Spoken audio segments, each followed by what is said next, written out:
Right now, 8 billion humans live on this planet. Every one of them descends from a population of maybe 1,000 people. Those ancestors lived in a small region of East Africa 300,000 years ago.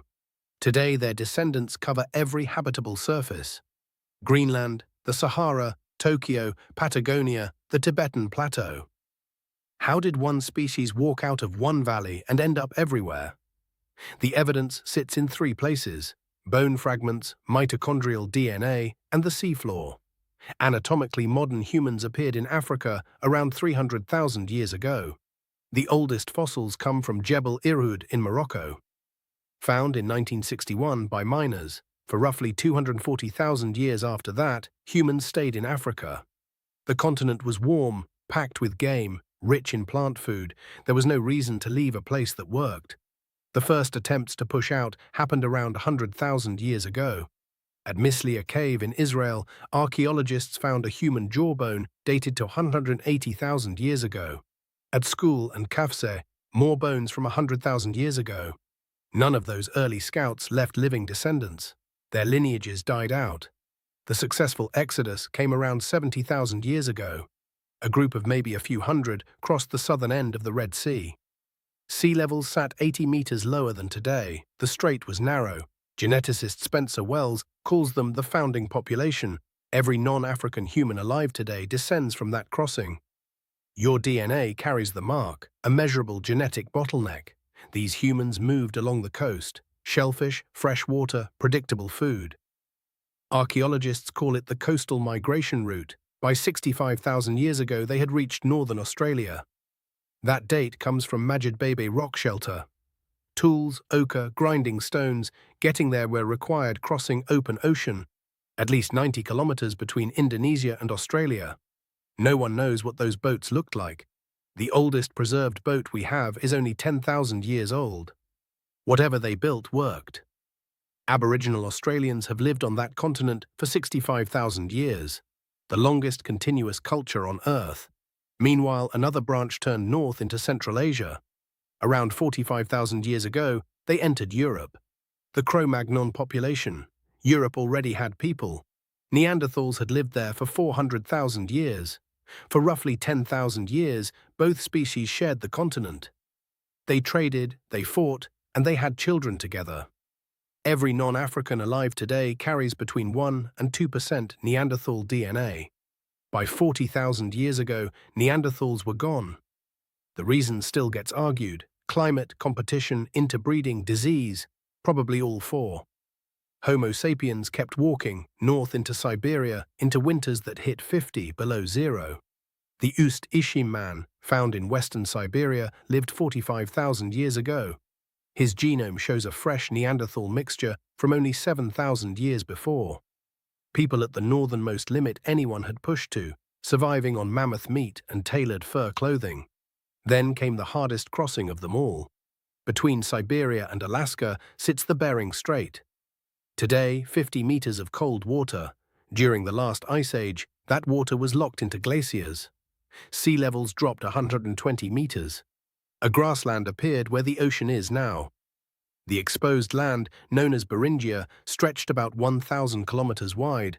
Mammoths grazed on it. Humans followed the herds. Recent DNA studies suggest people lived on Beringian for thousands of years.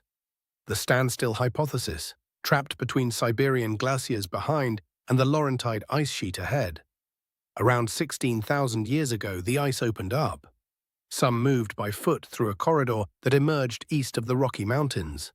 Others paddled south along the Pacific coast, hopping between ice-free pockets. At Monte Verde in southern Chile, human tools date to 14,500 years ago. From the Bering Strait to southern South America in less than 2,000 years. That covers 16,000 kilometers of unfamiliar terrain. Faster than Spanish explorers covered the same ground 14,000 years later. By 5,000 years ago, most large landmasses had people on them. There were still islands waiting. Enter the Austronesians, people from Taiwan who started moving by sea around 4000 BCE. They built outrigger canoes with sails. They learned to read swell patterns, star positions, and cloud reflections off distant land. A Polynesian navigator could find a 5-kilometer island in open ocean using wave reflections off its coastline. They reached Tonga by 800 BCE, then Tahiti by 200 CE, then Hawaii by around 1000 CE. New Zealand, the last large landmass humans reached, was settled around 1280 CE by Maori ancestors. At the same time, Vikings from Norway pushed west across the North Atlantic. Iceland settled around 870 CE, Greenland in 985 CE. A small Viking outpost reached Newfoundland around 1000 CE. The L'Anse aux Meadows site in Canada confirms it. The colony failed within a few decades. They left no permanent footprint. By 1500 CE, humans had reached every habitable surface on Earth. Antarctica was the holdout. No humans set foot there until the early 1820s. Russian, British, and American sailors competed for the first sighting. Roald Amundsen reached the South Pole in December 1911. One species spread across every continent over 300,000 years. One detailed textbooks usually skip. This wasn't one steady wave. Geneticist David Reich at Harvard has sequenced thousands of ancient genomes. His work rewrote the textbooks. Europe was settled, abandoned, and resettled multiple times over the last 40,000 years. The hunter-gatherers who painted Chauvet Cave around 30,000 BCE are not the ancestors of modern French people.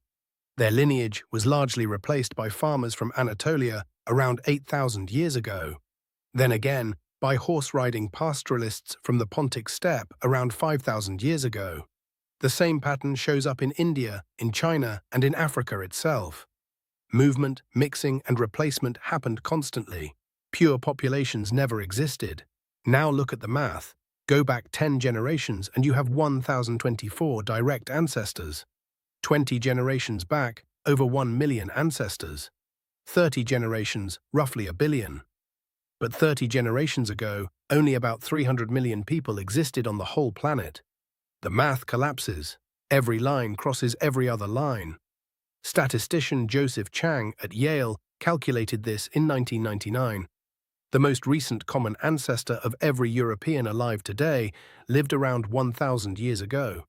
For humanity as a whole, that shared ancestor lived roughly 3,600 years ago. Bronze Age, after agriculture, after the first cities had been built. Every person you meet shares a known ancestor with you within recorded history.